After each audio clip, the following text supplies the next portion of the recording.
దేవునికి స్తోత్రం. ప్రభు పరిశుద్ధ గణనామానికి మహిమ కలుగును గాక. విశ్వనందు ప్రియులరా, దేవుడు తన మహాకృపను బట్టి మరొక నూతన ఉదయకాలం, ప్రాముఖ్యంగా పరిశుద్ధ ఆదివారం ఆరాధనలో మనమందరం రీతిగా వేకుని ఆయన నామాన్ని స్తుతించగలిగే చక్కటి ధన్యకరమైన సమయాన్ని ప్రభు మనకి ఇచ్చాడు. దాన్ని బట్టి ప్రభు పరిశుద్ధ గణనామానికే మహిమ ఘనత సమస్తమును కలుగును గాక. క్రీస్తునందు ప్రియులైన దైవజనులు, స్నేహితులు, విశ్వాసులు, సహోదరులు, ఈ కార్యక్రమాన్ని వీక్షిస్తున్న ప్రియ దేవుని బిడ్డలందరికీ మన రక్షకుడైన యేసుక్రీస్తు వారి ప్రశస్తమైన నామములో శుభములు, వందనాలు తెలియజేస్తున్నారు. మీరందరూ బాగున్నారు కదండి? చాలా సంతోషం. మీరంతా బాగున్నారని విని ఎంతగానో సంతోషిస్తూ ఆనందిస్తూ ప్రభువుని కనపరుస్తున్నాను. రండి, ఈ దినము కూడా మిమ్మల్ని ప్రేమతో ఆహ్వానిస్తూ ఉన్నాను. అనుదిన అభివృద్ధి ఉదయకాలపు ధ్యానాలు అనేటువంటి ఈ ఆధ్యాత్మిక కార్యక్రమంలో నాతో పాటు పాలుభక్షులై వాక్యాన్ని ధ్యానించండి, దైవాశీర్వాదాలు పొందుకోండి. మీ దగ్గర బైబిల్స్ ఉన్నాయా?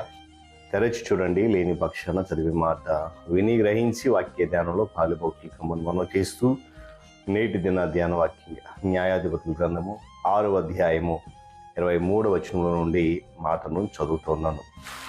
అప్పుడు యెహోవా, నీకు సమాధానము, భయపడకుము, నీవు చావవని అతనితో సెలవిచ్చాను. దేవుడు తన పరిశుద్ధ లేఖన మాటను మన కొరకు దీవించునుగా. తనలో ఉంచి కన్ను మూసుకుని వచ్చిన ప్రార్థన. ప్రేమ కలిగిన మా తండ్రి, మహోన్నతుడ వందనాలు. సర్వాధిపతి, సర్వశక్తిమంతుడ, సర్వోన్నతంగా నివసించేవాడు మీకు వందనాలు. నేటి ఉదయకాల సమయం పరిశుద్ధ దినాన్ని మీకు సన్నిధిలో గమనించు నాయన. అదిగో 2024వ సంవత్సరం చివరి మాసంలో 15వ దినము పరిశుద్ధ దినము. రీతిగా నీ పాద సముఖము నిలబెట్టని స్తోత్రాలు. ఈ ఆధ్యాత్మిక కార్యక్రమం ద్వారా అనేక మందిని విడలను మీరు బలపరుచు నడిపిస్తున్నందుకు స్తోత్రం. మరైతే బలపరిచి మీరే సమస్త ఘనత, మహిమ, ప్రభావాలు పొందండి. క్రీస్తు నామం పేరిట ఈ ప్రార్థన అడుగుతున్నాం తండ్రి, ఆమేన్. చాలా సంతోషం ప్రియులరా. ఈ మాట మనం గమనించినప్పుడు తండ్రి అయినటువంటి దేవుడు ఇశ్రాయేలు కాలంలో శత్రువుల నుండి వారు విడిపించడానికి అనేక మంది న్యాయాధిపతులను ఎన్నుకుంటూ జరిగింది. ఇక్కడ జనులను రక్షించడానికి గిద్యోను అనే వ్యక్తితో దేవుడు మాట్లాడుతున్న మాట మనం చూస్తున్నాం. గడిచిన 2 దినాలుగా ప్రతి మానవ హృదయంలో భయం ఉంది. ఆ భయాన్ని తొలగించడానికి ప్రభు జన్మించాడని ధ్యానం చేస్తూ వస్తున్నాం. ఈరోజు మనకు 2 విషయాలు మీ ముందు ఉంచాలని ఆశపడుతూ ఉన్నాను. మానవుని యొక్క హృదయంలో కానీ బయట కానీ సమాధానం లేదు. మానవుని యొక్క నెరవేరనటువంటి ఆశయాలు, అంతేకాకుండా అతని భవిష్యత్తు గురించినటువంటి అనిశ్చయత అతనిని భయము అనేటువంటి గోతులోనికి నెట్టివేసింది. ఆ గోతు నుండి మానవుని బయటకు తీయడానికే యేసుక్రీస్తు ప్రభు వారి లోకంలో జన్మించాడు. దేవుని స్తోత్రం చెప్పిన గట్టి హల్లెలూయా. అది ఏ విధంగా అనేటువంటి ఆలోచన చేస్తే, గిద్యోనును తన సేవకులకు సిద్ధం చేస్తూ ప్రభుత్వం ప్రత్యక్షమై భయపడొద్దు అంటాడు. నీకు సమాధానం కలుగును గాక అనే మాట పలకడం జరిగింది. గిద్యోను అక్కడ ఒక బలిపీఠం కట్టి దానికి యెహోవా షాలోమ్ అని పేరు పెట్టాడు. షాలోమ్ అంటే ప్రభువే సమాధానం అర్థం. దేవుని స్తోత్రం కలుగును గాక. హల్లెలూయా. బెత్లెహేము శిశువును యెషయా భక్తుడు లేక ప్రవక్త గారు సమాధాన అధిపతి అని పిలిచారు. మన పాదములను సమాధాన మార్గంలో నడిపించినట్లు పైనుండి ఆయన మనకు అరుణోదయ దర్శనాన్ని అనుగ్రహించారు. దేవుని స్తోత్రం చెప్పిన గట్టి హల్లెలూయా. జకరియా ఈ మాటను ప్రవచనాత్మకంగా పాడాడు. గొర్రెల కాపురులకు యేసయ్య పుట్టుకను ప్రకటించినటువంటి పరలోక సైన్య సమూహం చెప్పిన మాట ఏంటంటే, భూమి మీద సమాధానము ఆయనకి ఇష్టలేరు మనుష్యులకు. భయము ఏమండి సమాధానమును నాశనం చేస్తుంది. చింత మరియు ఆందోళన వ్యర్థమైనవి. అవి ఆ పరిస్థితిని ఇసుమంతా కూడా బాగు చేయలేము. కనీసం ఇంత అయినా కూడా బాగు చేయలేము. అయితే మనము దేవుని వైపు తిరిగినట్లయితే అర్థం చేసుకోవడానికి వీలు కానిటువంటి ఆయన సమాధానము మన హృదయాలను మరియు మన మనస్సులను ముంచేస్తుంది. దేవుని స్తోత్రం చెప్పండి కదా. హల్లెలూయా. ఆసక్తికరమైన విషయం ఏంటంటే, యేసుక్రీస్తు ప్రభువారి యొక్క పుట్టుకను గూర్చి మొట్టమొదటి ప్రకటన గొర్రెల కాపరికి ఇవ్వబడింది. వెంటనే ఆ సమాచారం వారికి అందచేయబడింది.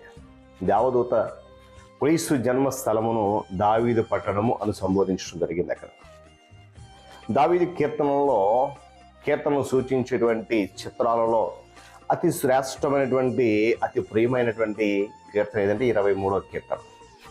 ఆ కీర్తనలో యెహోవా రా అంటే యెహోవా నా కాపరి, గొర్రెల కాపరికి సరిపోల్చబడినట్టు యేసుక్రీస్తు ప్రభువారు తన ఇహలోక జీవితమును భవనములో కాకుండా పశువుల తొట్టిలో ప్రారంభించడం జరిగింది.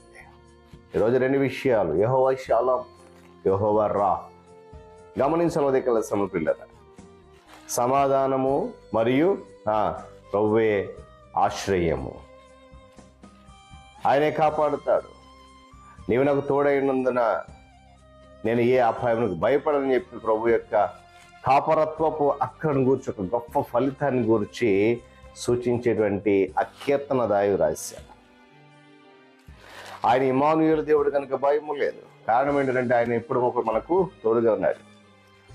ఒంటరితనము, ప్రేమతో కూడినటువంటి నడిపింపు కొరత మరియు కాపరత్వపు లేవి అన్నవి తరచుగా బయటకు చెప్పడానికి యుగ సంబంధమైన సమస్యలు. మన కాపరిగా క్రీస్తు ప్రభువారు మనకుండు పరిచయం ద్వారా సమస్యలన్నీ కూడా అంతమైపోతాయి. దేవుని స్తోత్రం కలుగును గాక. హల్లెలూయా. కనుక ఉదయకాల సమయంలో మనం గమనించాలి. యెహోవా షాలోం అంటే సమాధానం అని అర్థం. యెహోవా రాహ అంటే ఆయన మన కాపరి, మనకు భయం లేదు. కాబట్టి ఈ క్రిస్మస్లో క్రీస్తు వారు పుట్టింది ఎందుకంటే సమాధానం ఇవ్వడానికి మరియు మనను భయము నుండి విడిపించు. కనుక ఉదయకాల సమయంలో ప్రియ దేవుని సంఘమ ప్రియులారా, ఈ మాటలు మనందరూ జీవితంలో పదిలంగా భద్రం చేసుకోవాలి. పరిశుద్ధాత్మ నడిపింపు ద్వారా మనలో ఉన్న సమస్త భయాన్ని తొలగించడానికే ప్రభు లోకంగా వచ్చిన సత్యాన్ని గురించి నమ్మి విశ్వసిస్తూ ప్రకటన చేస్తూ ముందు కొనసాగుదాం. దేవుడి మాటలు మనందరి కొరకు దీవించును గాక. తనలో కన్ను మూసుకుందాం. ప్రార్థన. ప్రేమ కలిగిన మాత్రమే వందనాలు. మహోన్నతమైన నీ ప్రేమ కృపను బట్టి స్తుతులు చెల్లిస్తున్నాం. ఉన్నతమైన నీ కృప, నీ కాపుదల, నీ సన్నిధి మాతో ఉంచి ఈ ఆధ్యాత్మిక కార్యక్రమాన్ని మీ ఆత్మచేత అనుదినము నడిపిస్తున్న నీ కృప కొరకై వందనాలు. మనుషుల గొప్ప కొరకు, మనుషుల మెప్పు కొరకు కాపు, కేవలం నీ కృప కాపుదలు బట్టి అనేక మందికి నీ మాట వినిపింప చేయాలని ఆయన మేము ప్రయాసపడినప్పుడు ఆ ప్రయాస వ్యర్థము కాకుండా నడిపిస్తున్న మీకు స్తోత్రం. మీరే మహిమ ఘనత వాళ్ళు పొందుకుంటున్నట్టుకై మరింతగా ఈ కార్యక్రమాన్ని మీరు బలపరుస్తున్నందుకై మరి కృతజ్ఞతావందన చెల్లిస్తూ యేసుక్రీస్తు వారి పరిశుద్ధ నామములు ఈ ప్రార్థనలన్నీ సమర్పిస్తున్నాం మా తండ్రి. ఆమేన్. త్రియక దేవుని దీవెన, ఆయన సన్నిధి కాపుదల సదాకాలము మనందరికీ తోడేడు నడిపించును గాక. ఆమేన్.